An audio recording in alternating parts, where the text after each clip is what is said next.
This is my submission for the Cronos x402 Paytech Hackathon.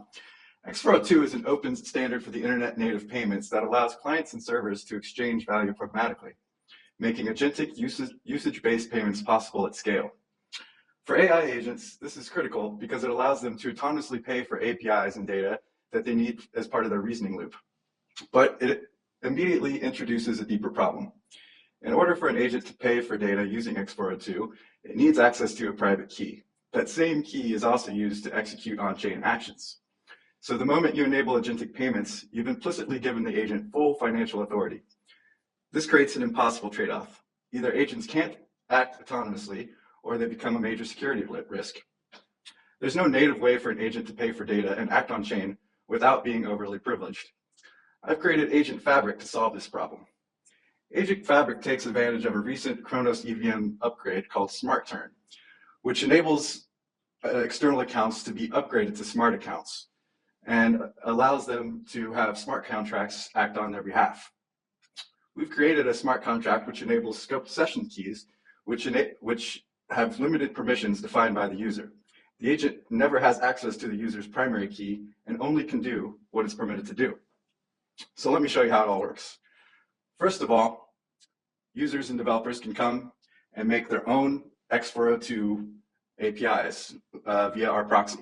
It's a very simple workflow. You just come in here, hit the Create API here. We'll go ahead and make one. We have one ready. We're going to use a Bisu's Bay V2 Wallets API to get snapshots of the current NFTs in a user's wallet. So we'll copy this here. We'll just say, we'll call this NFT wallet snapshot. Wallet snapshot. Get a list of NFTs in a user's wallet. We can select the category. We'll say this is data analytics. Give it a crypto tag, NFT tag, payment address. You can just put this in here, and the target API URL. This is going to be a get method, and it does have a required variable of a wallet address. Okay, and we can just set this at a price of 1 cent. Optionally, we could add authorization headers for private APIs. In this case, it's an open API, and we can choose to make this public so anybody can access to it. So go ahead and create this proxy. You can see I've already created a couple other APIs and things throughout the testing. The next thing people can do is create workflows. And so workflows are advanced blockchain activity or flows. We have pre-created a couple in advance, one to swap tokens using native Crow on WolfSwap, and one to swap tokens, ERC20 tokens on WolfSwap. Just a quick look at the form to create a workflow. For the sake of time, we'll just go ahead and use the ones we've created in advance. But you can see here, you can have HTTP requests and on-chain actions and on-chain batches. This will allow multi-steps in the case of our WolfSwap, for example. We can see that it gets the call data to get a swap, and then it executes the swap. And another thing we can do is then take these pieces together and create an MCP server, and we'll do that now. And so we'll call this MCP server WolfSwap, and it will just say allows user to swap tokens on the Cronos chain. We'll make this a public server. You can see that it's generated our own custom MCP URL that anybody can have access to, since we've made it a public MCP.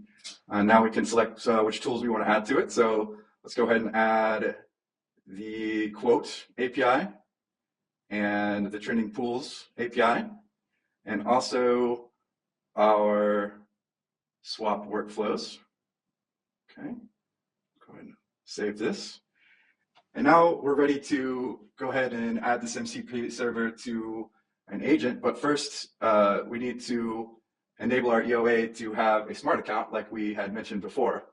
And most wallets block upgrading your account to use smart accounts because it's a newer thing that's just come out. So what we do to get around this is we generate a new wallet client side. The new wallet key will sign a transaction that allows it to be upgraded. And then it will send that signed transaction to our server, and our server will relay that to the blockchain, which is not blocked because it has full access. And so we'll go ahead and show that. We've put this generation behind a x402 paywall that costs 50 cents to help cover the cost of the gas that our server has to pay. So we'll go ahead and do that. See here, it's going to prompt us to go ahead and sign that x402 transaction to pay for the gas here. So we'll go ahead and sign that. And there we go. So we've generated a new wallet here. We can see Block Explorer. You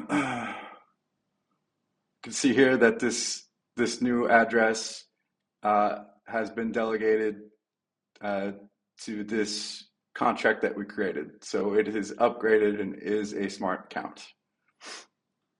And now we could take this private key and add it to our wallet, and we can go ahead and access and use our MCP server. We have already actually created a wallet in advance, and I've given it a little bit of USDC-E to use. So we'll use this one. You see it's got a little bit of USDC-E to use to pay for things already. And so we can go back to this MCP servers and copy this URL. And then we can go over to Claude here and go to settings. Go down to connectors, add custom connector. And we can say wolf swap, paste in our URL. Actually, it needs a CP here. Okay. Go ahead and add this. And now we need to OAuth into our MCP service. We'll just go ahead and hit connect. It's going to take us to AgentFabric to create the session key.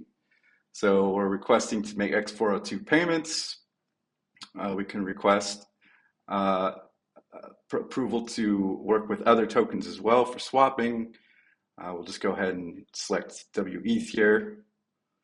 And it's also asking for permission to act on the wolf swap aggregator contract. And we have 7-day session validity. So go ahead and hit authorize here. And now it's going to create a session key.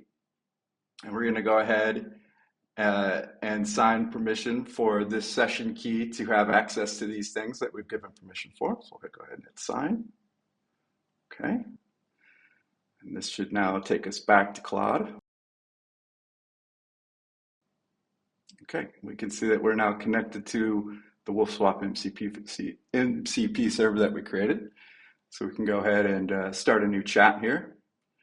And we can see that the WolfSwap MCP server is enabled, so we can go ahead and ask it, check today's top trending tokens and buy 5 CR worth of the top trending token. Okay.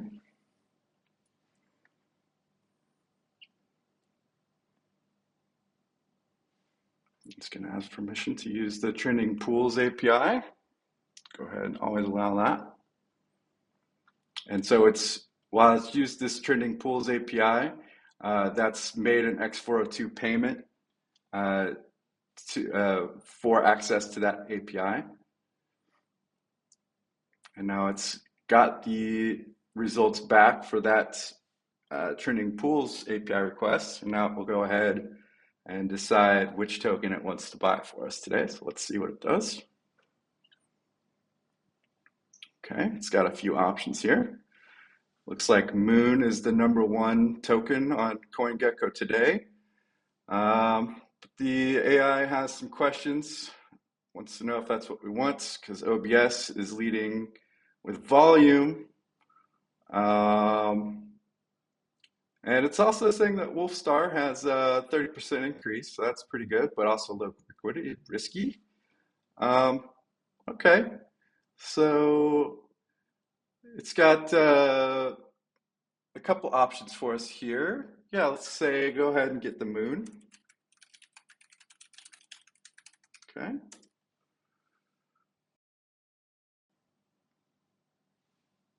Okay.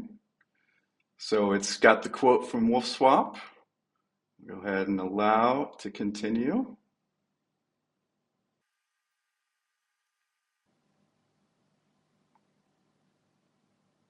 And it looks like it's taken the list of the WolfSwap quotes and decided that VVS is the optimal DEX to use. Okay. And it wants to spend 5 Crow for 2.3K Moon, 5% fee. We'll go ahead and allow. It's now making the swap. So this is all part of that workflow that we created in advance.